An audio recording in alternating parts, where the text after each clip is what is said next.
안녕하세요. 편곡법 2주차 수업입니다. 자, 폐강될 뻔한 수업이 부활을 했어요. 무척 기쁘고요. 그래서 최선을 다해서 수업을 준비해 보도록 하겠습니다. 오늘은 본격적인 수업의 첫 번째고요. 편곡할 때 생각해야 할 것들에 대해서 한번 정리해 드리도록 하겠습니다.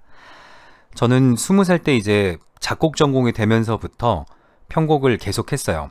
거절하지 못하는 성격도 있었고, 편곡이라는 단어 자체가 작곡이라는 것과 되게 연관도 있고 그런데 다르기도 하고 이렇게 매력을 많이 느껴서 편곡 작업을 계속 했었고, 군악대에 편곡병으로 입대를 하면서 또 굉장히 특수한 편곡들을 했었고, 아무튼 음악 생활을 해가는 내내 편곡이라는 기회가 주어질 때마다 거절하지 않고 했던 게 지금의 편곡 수업을 할 수 있는 원천이 되지 않나 라고 생각을 합니다.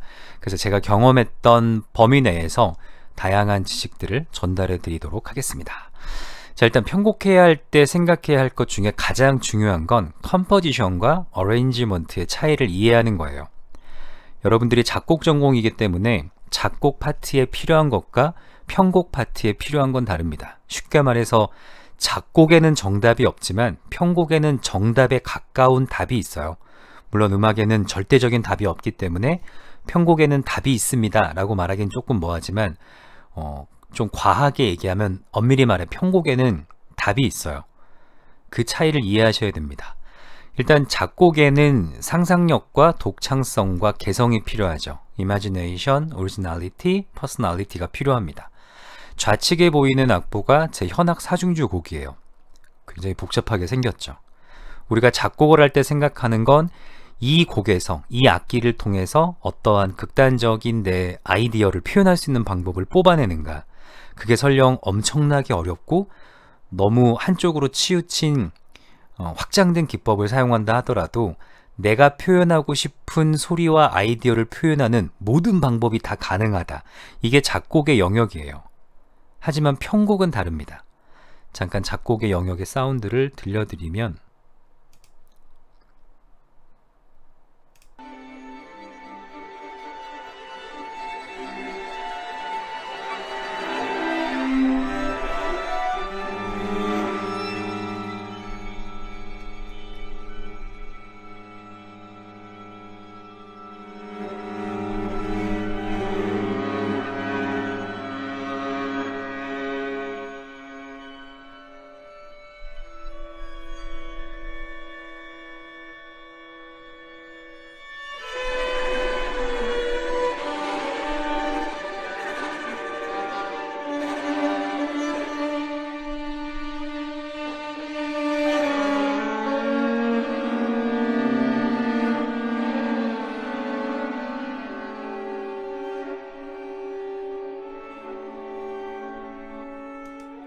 어느 순간 넘어갔네요.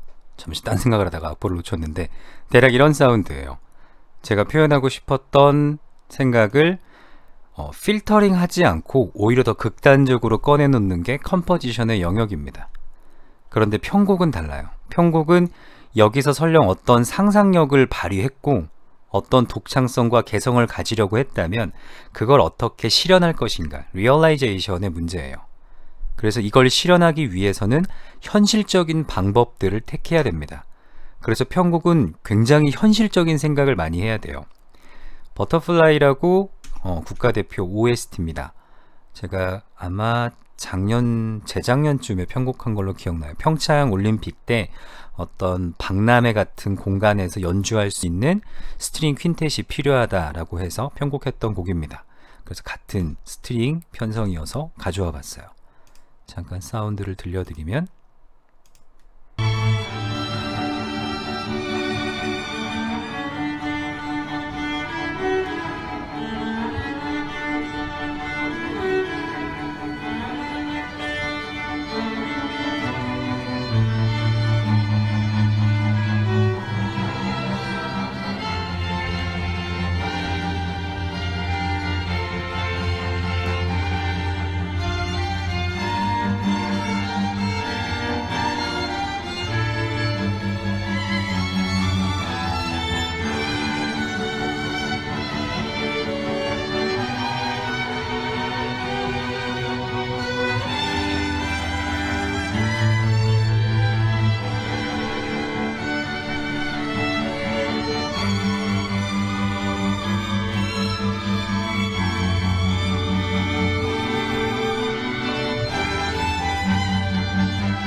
가까이 들으시면 느낌이 오죠. 원래 이게 한 5분 정도 되는 편곡인데 이 음원 파일을 누군가한테 이제 카톡으로 받았어요. 그런데 모노 파일로 되어 있고 노이즈가 굉장히 심한 걸로 봐서 그냥 누가 지금 약간 화면도 움직이죠. 그냥 핸드폰을 들고 찍은 것 같아요. 그거를 그냥 자, 편곡돼서 뭐 감사드리고요, 연주 잘 됐습니다 라고 보내준 것 같아요. 자, 이거에 대해서 조금 더 자세한 설명은 뒤에서 드리고, 이렇게 실현 가능한, 그러니까 내가 버터플라이라는 음악을 내 방식대로 해석하는 건 좋지만 그게 이러한 과도한 생각을 담지 않고 아주 누가 봐도 원곡에 대한 표현이군, 그것보다 조금 더 강조하고 덜 강조하는, 예를 들어 빰빰빰빰빰 빰빰빰빰빰 이 정도의 음악에서 특별히 대두되지 않았던 걸 어떻게 이 스트링 퀄텟, 스트링 퀸텟이라는 악기들에서 좀 세션을 맞춰서 갈 수 있을 것인가, 이런 것들 정도를 고민하는 게 굉장히 현실적인 부분입니다. 그래서 일단 편곡할 때 가장 먼저 생각해야 되는 건 작곡이라는 영역, 상상력의 영역과 실현이라는 영역, 이 두 가지를 잘 구분하셔서 접근을 하셔야 되고요. 그럼 이 실현이라는 영역에서 현실적으로 고민해야 되는 것들은 어떤 것이 있느냐? 첫 번째가 편곡 목적과 용도를 따라가야 된다는 거예요. 여러분이 편곡을 하시는 경우가 뭐 경우의 수를 보자면 수도 없이 많이 있겠지만 가장 많이 들어오는 게 공연 앵콜용 곡이에요. 그래서 피아노 트리오라던가 스트링 퀄텟이라던가 아니면 성악이라던가 내가 어떠한 공연을 할 건데 앵콜곡으로 좀 사람들이 안 하는 나만의 걸 하고 싶다라고 했을 때 편곡 요청이 들어옵니다.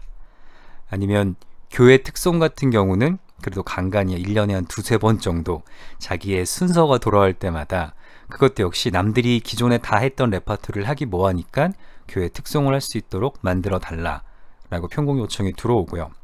아마추어 연주회 같은 경우는 클라리넷 앙상블이라든지 아니면 소규모 챔버 오케스트라 같은 정말 아마추어들의 연주회에 어떤 레퍼토리를 쓴다던가 역시 이것도 앵콜곡으로 사용되는 그러한 수요가 있습니다. 이거 외에도 많은 경우의 수가 있겠지만 여러분들이 맞닥뜨리실 편곡은 대충 한 이 정도의 영역으로 나눠질 거예요. 그러면 이러한 목적에 따라서 연주 공간도 결정돼요.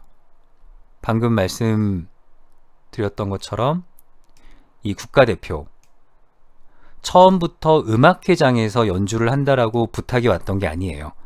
이런 전시회장 같은 사람들이 마구 왔다 갔다 거리고 음악회를 위해서 만들어진 홀이 아닌 곳에서 연주될 겁니다 라고 요청이 왔었어요. 그렇기 때문에 첼로도 계속 지속적으로 쿵쿵쿵쿵쿵쿵쿵쿵 리듬을 너무 어렵게 준다거나 조금 더 절제할 수 있는 것들을 리듬을 좀 축소시켰다면 이 사람들 발소리 다 묻혀버렸겠죠. 웅성웅성 거리는 소리에. 그래서 그런 것들을 감안해서 최대한 음슬을 좀 뽑아봤고요. 그래서 이 연주 공간에 따라서 공연 앵콜곡이라면 연주회장일 거고 교회 특송이라면 굉장히 넓은 교회 실내 공간일 거고 아마추어 연주회라면 뭐 구립 어디라던가 이제 이런 여러 가지 특수한 연주회장의 모습들이 있겠죠.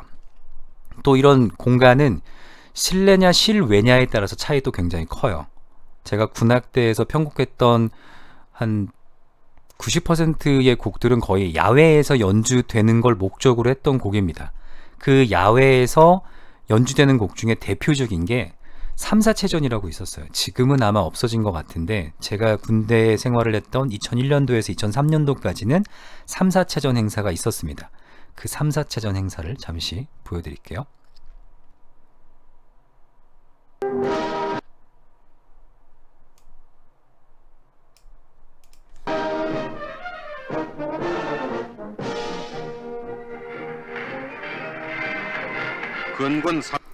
보이시나요?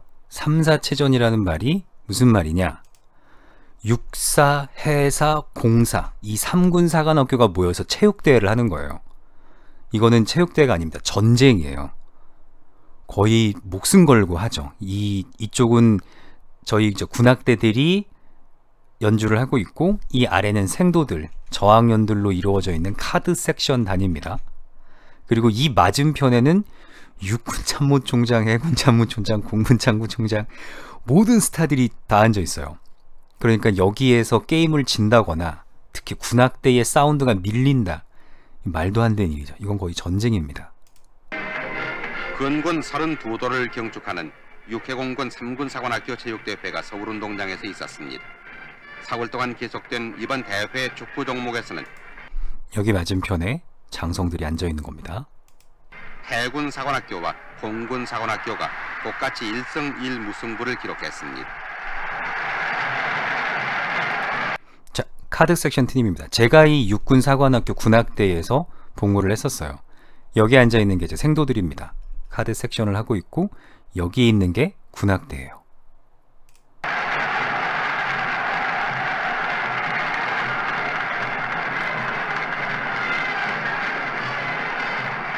대회 이틀째인 10월 3일 전두환 대통령은 영부인 이순자 여사와 함께 차남 재영군, 삼남 재만군을 데리고 경기장에 나와 축구와 럭비 경기를 관람했습니다.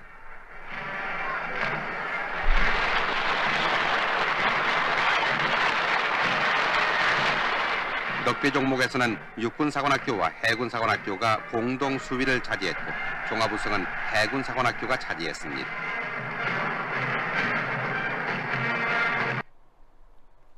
어떤 느낌인지 아시겠죠? 영부인 이순자 여사와 함께. 그래서 이 군악대 행사에서 중요한 건 이걸 보는 게 제일 좋겠네요. 앞쪽에 장성들이 앉아있는데 소리는 해군사관학교 소리밖에 안 들리네. 이러면 이제 난리가 나는 거죠. 제가 여기에 올라가는 곡들을 편곡을 한 거예요. 그런데 내 곡이 하나도 장성들 귀에 안 들리고 공사 소리밖에 안 들리네. 이런 평가가 오면 이제 부대가 뒤집어지는 겁니다. 그렇기 때문에 이건 굉장히 특수한 편곡이었겠죠. 어떻게 소리를 멀리까지 뽑아낼 수 있는가. 이 실외라는 공간에서.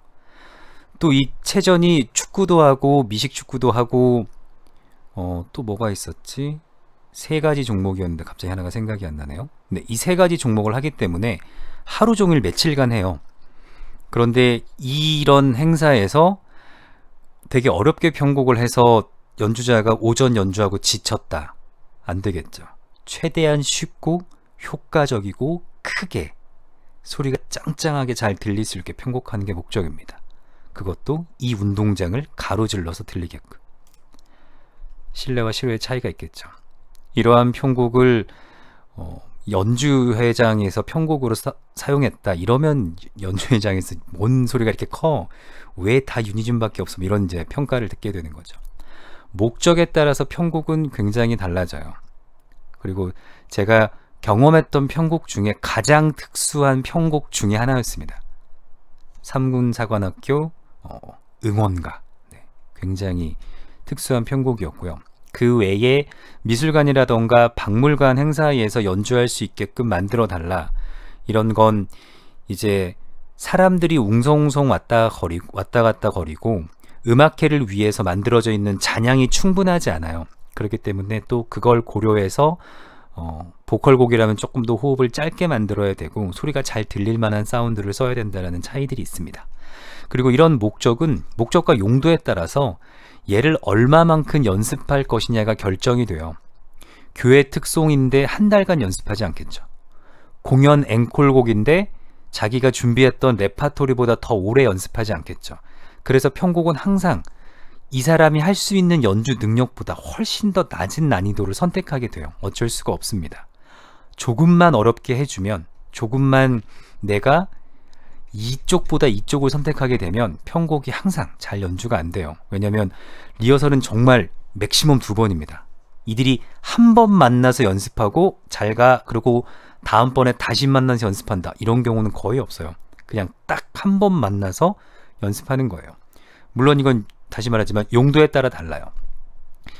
여기에 보이시는 주의 손에 나의 손을 포개고라는 편곡은 교회의 특송용이었습니다. 여기 편곡에 대훈장이라고 써있는 건 제 이름이 써있는 거고요. 패러그린에 써있는 건 제가 저작권 등록할 때 쓰는 예명을 써놓은 거예요. 그래서 이 편곡은 교회 특송 버전이고 이 편곡은 생각보다 조금 더 난이도가 있게끔 만들어져 있죠. 이건 연주회 때 자신들이 앵콜곡이 아니라 정규 프로그램으로 쓰고 싶다. 하지만 일반 대중들한테 조금 더 다가갈 수 있게 올해가 베토벤 서거 250주년 기념이니까 베토벤 곡을 좀 편곡해 달라. 연주의 정규 프로그램입니다. 정규 프로그램이라는 건 연습을 좀 더 많이 할 수 있겠죠. 그래서 조금 더 욕심을 내서 만들어 본 비창 소나타를 전체 악장을 하나의 섹션으로 묶어본 곡입니다.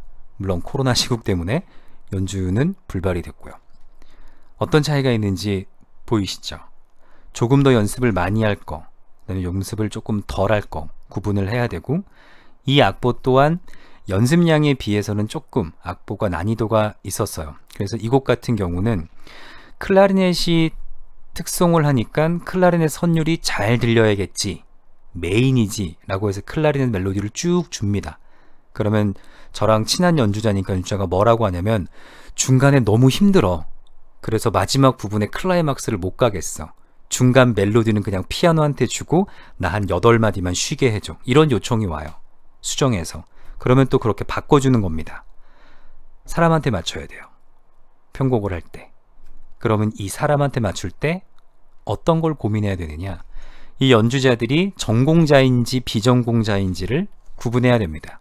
아마 여러분이 경험하시게 될 거의 대부분의 편곡은 비전공자를 대상으로 하는 편곡이 훨씬 많을 거예요. 그쪽이 수요가 훨씬 더 많아요.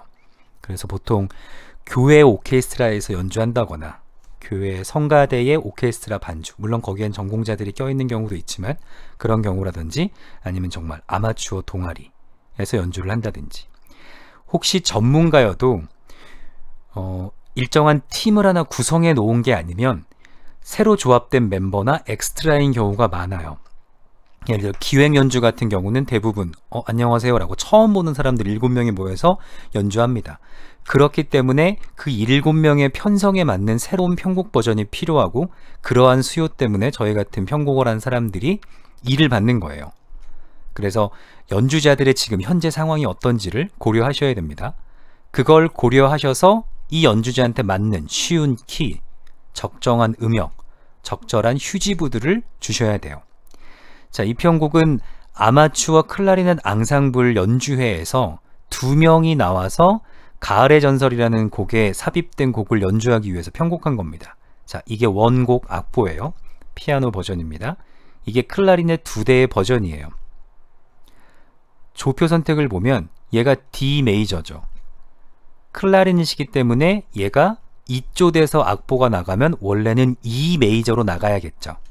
그런데 얘는 D 메이저로 나갔어요. 이게 무슨 얘기냐면 B 플랫 클라리넷이니까 얘는 C 키로 연주가 되는 거예요. 그러니까 원곡보다 한음 낮게, 한 키 낮게. 원곡이 D 메이저, 연주는 C 메이저. 왜 그랬겠어요? 아마추어니까 샵이 4개 붙으면 힘들어하니까. 이거보다 조금 더 낮은 음역대, 원곡에 좀 더 충실하기 위해서 얼마든지 다른 선택을 할 수 있지만 키에 맞추는 거예요. 연주자의 선택에. 우측에 보이는 건 제가 군악대에서 편곡했던 처음 그날처럼이라는 올인의 주제곡입니다.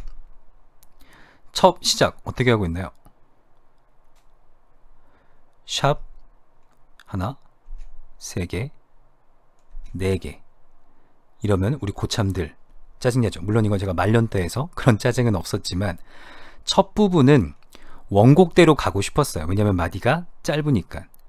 그러다가 뒷부분에 본격적으로 곡이 시작되면서 조를 바꾸죠. 이 첫 부분에 있는 원곡의 느낌을 살려서 첫 부분은 그냥 E 키로 가고 G 키로 가고 나머지는 이조 악기들이니까 조표가 이렇게 표기된 거고요. 그 뒤부터는 조금 더 쉬운 조로 바꿔서 연주가 좀 용이할 수 있도록 이조를 한 거예요. 그러면서 전조라는 효과도 노리고, 여기에서 노래를 제가 불렀어요. 편곡을 시킬 때 제가 말년에 편곡하는 게 이제 좀 그래서 저 노래 시켜주면 편곡하겠습니다 라고 해서 이거 반주에 맞춰서 노래도 했습니다. 그래서 제 목소리까지 감안해서 선택했던 키들이에요. 그러니까 연주자의 입장에 맞춘 여러 가지 선택들이 보이죠. 아까 적절한 휴지부 같은 경우도 내가 이 친구가 얼마큼 부르면 피곤해하는지를 알았다면 중간에 8마디 삽입해 줬을 거예요. 이건 사람에 따라 달라요. 클라리넷이 16마디 불었다고 피곤하니까 쉬어야 된다 이런 거 없어요. 근데 그 친구가 갖고 있는 어떤 이제 성량과 안전함이 어느 정도까지 불면 조금 쉬었다가 다시 불어야지 더 잘 불 수 있는 그런 이제 특징이 있었던 거죠. 그래서 철저하게 연주자한테 맞추셔야 됩니다. 여기서 드리고 싶은 팁은 절대 난이도를 높이지 마세요. 전문가라고 난이도를 높이지 마세요. 제가 정말 전문가한테 우리 진짜 이걸로 음원을 내볼 거야. 그러니까 어렵게 해도 돼 라는 부탁을 받고 정말 어렵게 편곡을 해줬어요. 어렵게 편곡했다는 얘기는 들으면 와 되게 멋지다 이런 느낌이에요. 연주가 안 됩니다. 왜냐면 어려우니까. 연습을 많이 해야 되니까. 어렵다라는 건 자꾸 중간에 미스가 나게 되고 그렇게 음원을 내려고 했다가는 잘 안 될 테니까 연습만 계속 하는 거예요. 근데 어느 순간 이제 지치겠죠. 아, 해도 안 되네. 그러면 악보를 수정하든지 아니면 취소를 해야겠죠. 그런 상황에 놓입니다. 절대 난이도를 높이지 마세요. 당연히 기본적인 악기 지식들이 필요하겠죠. 그래서 기본 악기론과 오케스트레이션의 지식은 필수입니다. 이 수업을 통해서 하나씩 다 짚어갈 거고요. 다수의 경우 특수한 편성을 해요. 특수한 편성의 편곡을 하게 됩니다. 그래서 반드시 편성을 확인하셔야 돼요. 어떻게 보면 이 부분에 밑줄 2개 그어두시면 됩니다. 여러분들이 편곡하시게 되는 곡의 거의 대부분은 스트링 퀄텟, 피아노 트리오, 물론 이런 딱 정형화되어 있는 섹션도 있지만 거의 대부분 이런 편곡들일 거예요. 클라리넷 4파트를 위한 플룻 3대와 클라리넷 1대, 바이올린 3대와 첼로를 위한 편곡. 이거는 클라리넷 엉성불, 아마추어 클라리넷 앙상블에 쓰이는 연주의 프로그램이에요. 그래서 여기에서 도저히 클라리넷을 못 부르는데 이 연주에 참여하고 싶은 분이 피아노를 칩니다. 실력에 따라서 제일 잘 부시는 분, 그 다음 거의 초보 단계 이렇게 분류가 돼요.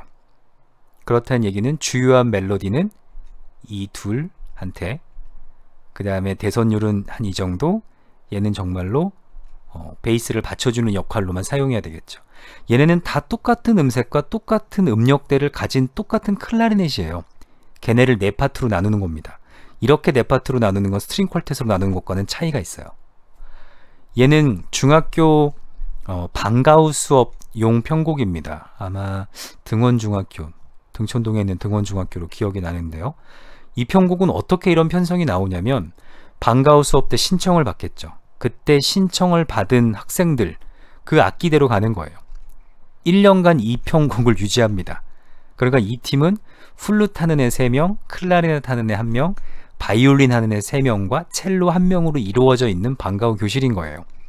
그러면 이 친구들한테 맞는 편곡을 만들어줘야겠죠. 그래서 이럴 때 중요한 건 오보에도 없고 바순도 없고 호른도 없고 하다못해 비올라도 없는 이 편성에서 어떻게 음역대의 밸런스를 맞출 것이며 또 이 편곡 같은 경우는 느리게 연주하기 때문에 이런 리듬 연주하는데 특별히 어려움이 없을 거야 라고 생각했었죠. 그런데 다시 말씀드리지만 난이도는 쉬운 게 좋습니다. 중학생들이 연주할 거라면 차라리 이렇게 16분음표랑 32분음표가 등장하는 것보다 얘를 2배로 눌려서 얘네를 다 8분음표로 처리해 주는 게 악보는 많이 넘길지언정 읽기 쉬울 수 있어요. 이런 것들도 고려를 하셔야 됩니다.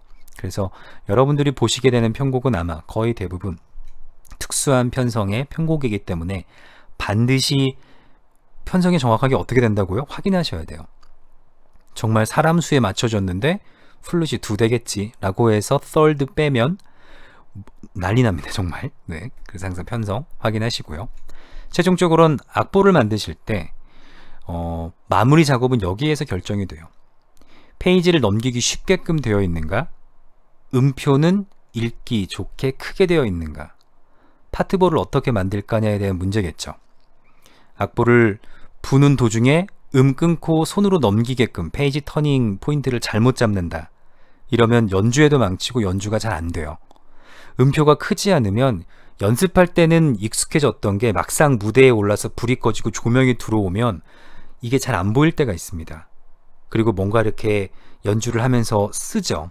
여기 어떻게 해라, 여기 뭐 이음줄 하나, 그런 것들이 오히려 더 크게 보여서 실수할 때가 있어요. 그래서 연주자들한테는 큼직큼직한 노트 헤드를 가진 잘 넘어가는 악보를 줘야 됩니다. 그리고 편곡을 마친 다음에 여러분들이 PDF 파일로 악보를 보내주겠죠. 그럴 때 플루트 1, 플루트, 플루트 3, 클라리넷 따로 악보 파일로 만들어서 압축해서 보내지 말고 총보, 얘네들이 전치되어 있는 이 총보와 파트보가 하나의 PDF 파일로, 그래서 걔 프린트만 누르면 쭉 프린트가 되게끔 보내야지 쉽게 말해서 욕먹지 않습니다. 만약에 다 따로 보내면 어떻게 해야겠어요? 총보 클릭해서 프린트 버튼 오케이, 풀 클릭해서 프린트 버튼 오케이. 이거 굉장히 이제 언프로페셔널한 작업이 되겠죠. 그리고 악보 보내시기 전에 빨간색으로 되어 있죠. 악보 입조했는지 확인. 악보 보냈는데 내가 작업할 때 좀 쉽게 읽으려고 그냥 D 메이저, D 메이저, D 메이저, D 메이저 놓은 걸 그냥 보냈다. 그럼 이게 중간에 발견되면 좋지만 만약에 악보를 받고 다 악보계가 배분을 했어요. 클라리넷이 이미 D 메이저로 연습을 했다라고 가정하면 리허설 때 만나가지고 너 소리 왜 그렇게 나? 나 악보대로 했는데 뭐야 이조 안 된 악보 줬잖아. 역시 난리가 나는 겁니다. 이렇게 선생님의 지휘를 받으면서 연습을 해가는 학생들은 금방 발견하겠지만 이게 조금 위에 약간 전문가들한테 갈수록 달라요. 악보만 보내고 각자 연습한 다음에 만납니다. 그런데 만나서 딱 연주했는데 피아노는 G 메이저 연주하는데 클라리넷이 2조 안 된 악보 보고 G 메이저로 연주해요. 그럼 클라리넷은 F로 소리가 나죠. 그 순간 클라리넷한테 장이도 높여서 불러, 아니면 피아노한테 장이도 내려서 쳐. 말이 안 되겠죠. 제가 왜 빨간색으로 표기해놨는지 알겠죠. 제가 가장 크게 경험했던 게 제본이 들어갔어요. 제가 보낸 스코어가 오케스트라 총보여가지고. 그런데 2조를 안 했다는 사실을 발견한 거예요. 그래서 제본한 본을 버리고 다시 악보를 보내줬습니다. 그런데 거기에 성악 파트가 있는데 제가 성악 파트에 가사를 또 안 쓴 거예요. 그래서 또 제본본을 버리고 다시 악보를 보내줍니다. 그러니까 그 악보계가 왜 그러세요? 라고 반문을 하더라고요. 그래서 내가 죄송합니다. 너무 요즘 정신이 없어서 이렇게 핑계를 댔던 적이 있어요. 확인하셔야 됩니다. 자, 악기에 맞는 조표 선택 부분을 보면 모차르트의 심포니예요. 모차르트가 굉장히 많은 곡의 심포니를 써요. 지금 보면 20개, 10개, 10개, 7개, 6개, 5개, 4개 굉장히 많은 곡을 쓰죠. 근데 그 중에 가장 많이 선택한 키가 D 메이저입니다. 모차르트가 특히 D 메이저를 좋아했을까요? 이유가 있겠죠. 이 당시의 심포니는 스트링의 스트링이 주요 역할을 하고 있었고, 스트링을 사용하기에 가장 좋은 키가 D 메이저예요. 왜냐하면 스트링의 조율이 솔, 레, 라, 미로 되어 있으니까. 정확히는 바이올린이겠죠.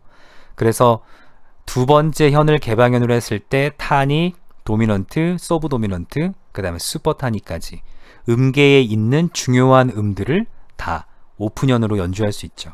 그런 의미에서 4대 바이올린 콘체르토라고 부르는 베토벤 바이올린 콘체르토, 브람스, 차이코프스키도 D 메이저, D 메이저, D 메이저. 그리고 E 마이너라고 해도 결국 조표는 G샵, F샵 하나가 붙었으니까 G 메이저죠. 그러면 솔, 레, 라까지.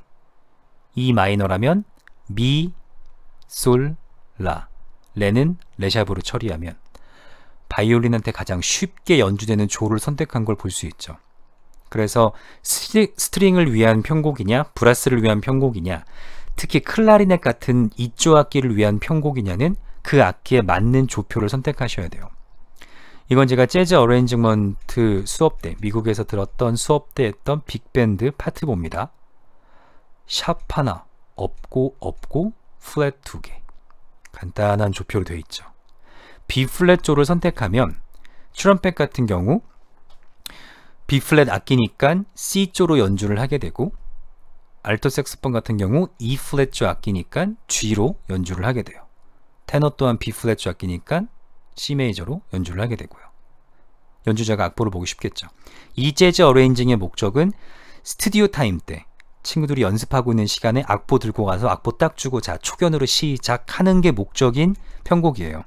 그러다 보니까 내가 욕심상 어려운 키로 곡을 썼다 하더라도 편곡 단계에서는 쉬운 조를 선택해야겠죠. 그래서 이 편곡 수업은 타인의 곡을 갖다가 편곡하는 옵션과 내가 곡을 써서 편곡하는 옵션이 있었어요. 저는 이왕 수업 공부해 보는 거 내가 곡 써야지 남의 곡 편곡하는 건 아깝잖아 라고 해서 곡을 썼고 곡을 쓸 때부터 이 목적이 있었습니다. 아, 쉬운 키 써야지 라는 목적. 우측에 보이시는 건 말러의 심포니예요. 작곡 단계에서는 얼마든지 이런 조표 선택하셔도 됩니다. 전혀 문제 안 돼요. 여기 C키네? 아닙니다. 호는 노키를 사용하죠.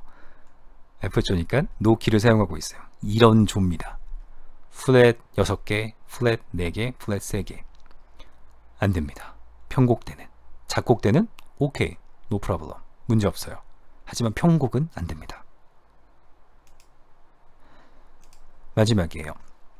이건 브리지데이라고 역시 이 위에 수업 때 4개의 프로젝트가 있어요. 이런 빅밴드 편곡을 하고 라틴 퍼커션을 한번 하고 아카펠라를 하고 마지막 기말 프로젝트가 오케스트라 편성의 재즈틱한 악기의 독주입니다.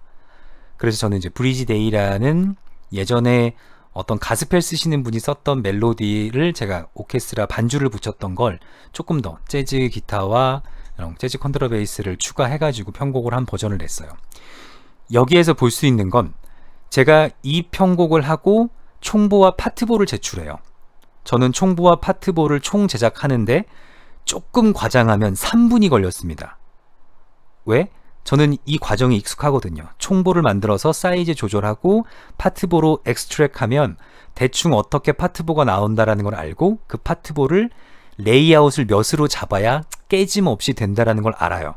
그래서 편곡하는 시간까지가 문제지 총보만 완성되어 있으면 대충 볼 수 있는 파트보를 만드는 데까지는 그냥 버튼 몇 개 누르면 만들 수 있어요. 그런데 저랑 동일한 수업을 들었던 형은 3시간이 걸렸다라고 얘기해요. 총보 끝난 다음에. 어떻게 될지 모르니까. 어떻게 음표들을 이렇게 일괄적으로 조절해야 되는지 사이즈를 조절해야 되는지 모르니까 얘 일일이 자꾸 아래쪽으로 내리면서 파트 뭐 다듬은 거예요. 시간은 곧 완성도를 얘기합니다. 완성도를 높이려면 시간을 더 쓰면 돼요. 그런데 우리가 제한된 시간을 항상 살아가죠. 시간은 적은데 완성도를 높이려면 빠른 손이 필요합니다. 그래서 편곡을 할 때 엄청 중요한 것 중에 하나가 사보 속도예요. 사보 능력. 이거 손사보 해가지고 파트보 일일이 다 손으로 그려주는 사람 없겠죠. 이거 손사보 한 다음에 복사해서 이 하나씩 잘라서 붙여주는 사람 없겠죠. 요즘은 다 누구나 컴퓨터 사보를 써요. 그러면 컴퓨터 사보를 얼마나 빨리 다루느냐가 이 사보의 속도를 좌지우지합니다. 여러분이 한 곡을 편곡해서 받을 수 있는 금액은 정해져 있어요. 10만원 편곡비 받아가지고 내가 4박 5일 동안 작업했다. 이러면 안 되겠죠. 무조건 편곡은 뭐 꼭 이럴 필요는 없지만 하루 내에 끝나야 돼요. 근데 저도 편곡할 때 10만원짜리 편곡을 받으면 2, 3일 정도 걸려요. 근데 그런데도 그 작업을 하는 건 편곡이라는 작업 세계가 주는 어떤 메리트가 있어요. 재미가 있습니다. 그런데 너무 시간이 많이 걸린다 그러면 이제 하면서 좀 짜증이 나죠. 마지막으로 한 가지를 더 말씀드리면 여러분들이 편곡한 곡은 이렇게 완성된 버전으로 들을 수 있는 기회가 별로 없어요. 이건 그냥 편곡 세계의 일이에요. 여러분들이 어떤 편곡을 하시던 자 편곡자분 오세요 오늘 편곡됐습니다 이런 경우는 거의 없을 거예요. 저도 거의 경험해 본 적이 없어요. 그래서 이번에 이 수업을 준비하면서 이렇게 정리했던 파일들도 이게 제가 쓰는 유튜브 채널이고 여기에 이번 편곡법 수업을 위해서 그간 편곡 작업했는데 굳이 정리 안 해놨던 파일들을 다시 한번 정리를 했어요. 왜 그랬냐면 음질이 별로 안 좋거든요. 누군가가 그냥 핸드폰으로 찍어놓은 버전을 보내준 건데 그걸 내가 내 작업으로 정리해서 올리긴 좀 뭐해서 그냥 갖고만 있었던 걸 편곡법 예제로 보여주면 좋겠다라는 생각이 들어서 정리를 했습니다. 그래서 노이즈 걸러내는데 시간이 걸렸고요. 노이즈 모노 파일을 스테레오 이미지로 만드는데도 시간이 걸렸고 볼륨 보정하는데도 시간이 걸렸고 시간은 엄청 걸렸지만 그래도 나름대로 좀 의미가 있었어요. 이런 예제를 보여드릴 수 있어서. 그래서 편곡을 들을 기회가 있으면 반드시 레코더 챙기시고 잘 녹음한 버전을 만약 그들이 녹음을 했다면 달라고 하시면 좋습니다. 자, 저희 편곡 수업 때 그래미상을 받았던 색스포니스트가 특강을 한번 왔었어요. 기대를 하고 다 모였죠. 그 방에 재즈 어레인징 수업 듣는 사람들, 재즈 컴포지션 듣는 사람들, 그 다음에 그 재즈 전공자들 다 모였습니다. 여러 가지 특강을 했어요. 그러면서 이제 마지막으로 그 사람이 내가 한 가지씩 중요한 팁을 주겠다. 먼저 연주하는 사람들, 너희들이 녹음실에 가서 연주하는 그러한 삶을 원한다. 메트로놈을 들으면서 임프로바이제이션 해라. 맨날 혼자서 임프로바이제이션 하고 너 실력 좋네, 녹음실 와서 한번 녹음하자라고 했을 때 띡띡띡띡 메트로놈 들으면 다 놓친다. 메트로놈 들으면서 연주해라 라고 했고, 편곡하는 사람들, 그래서 귀를 쫑긋 세웠죠. 무슨 얘기 해줄까.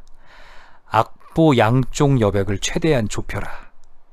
이게 무슨 얘기냐면 이 사람이 정확히 했던 말은 양쪽 마진을 내로하게 사용하세요 라고 한 거예요. 그 말이 뭐냐면 우리가 보통 사용하는 악보 여백이 이쪽이 넓어요. 이쪽도 넓고, 그렇다는 얘기는 이 악보 자체가 좁다는 얘기죠. 얘 그냥 더 넓히란 얘기예요. 왜? 그래야 악보가 커지니까, 그래야 보기 쉬우니까, 그래야 그 악보를 보는 연주자들이 연주를 더 잘할 수 있으니까. 이게 편곡자한테 준 팁입니다. 악보 넓게 잘 보이게 만들어라. 너희들의 편곡은 한 번 보고 빰 하고 연주하고 끝난다. 그거 몇 번 보면서 무슨 의미인지 체크하고 반복해서 연습하면서 악보 안 봐도 외울 정도로 그러지 않는다. 한눈에 봤을 때 악보가 잘 들어와야 된다. 이렇게 팁을 주고 갔습니다. 저한테는 사실 굉장히 충격이었죠. 어떤 컨비네이션을 사용하고 요즘 어떤 보이싱이 유행하며 어떤 악기를 사용할 땐 어떤 특징을 좀 더 부각, 이런 얘기가 나올 줄 알았는데, 악보 잘 보이게 만들어라. 이게 그래미상을 받은 색스포니스트가 와서 특강했던 내용이에요. 이 사람이 해준 얘기가 뭐죠? 어떤 현실인가? 그걸 실현하기 위해서 무엇이 중요한가? 이 얘기를 해준 거예요. 오늘 수업 내용 정리해 보겠습니다. 이것 외에도 편곡할 때 생각해야 되는 것들은 그 순간순간 굉장히 많을 거예요. 하지만 제가 오늘 강조드리는 건 편곡은 실현이 중요합니다. 그 실현이 현실적이어야 돼요. 내가 욕심이 있어도 어느 정도 필터링이 돼야 됩니다. 그래서 편곡 목적과 용도를 확인하셔서 그에 맞는, 연주자 확인하셔서 그에 맞는, 악기 지식 다시 한번 리뷰하시고 그 악기 지식에 맞는 편곡을 하셔야 되고, 이렇게 편곡된 버전은 굉장히 현실적인 방법으로 큼직하게 잘 보이게, 프린트할 때도 쉽게, 이렇게 현실적인 상황들에 맞춰서 잘 준비돼야지 여러분들의 편곡이 훨씬 더 빛나고 잘 될 수 있습니다. 조표 선택 이런 거 하시려면 좀 더 악기의 이쪽 악기에 대해서 공부해 보시고 학습해 보시면 도움이 될 거고요. 자, 오늘 첫 시간 수고하셨고요. 오늘 수업 여기까지 하겠습니다. 수고하셨습니다.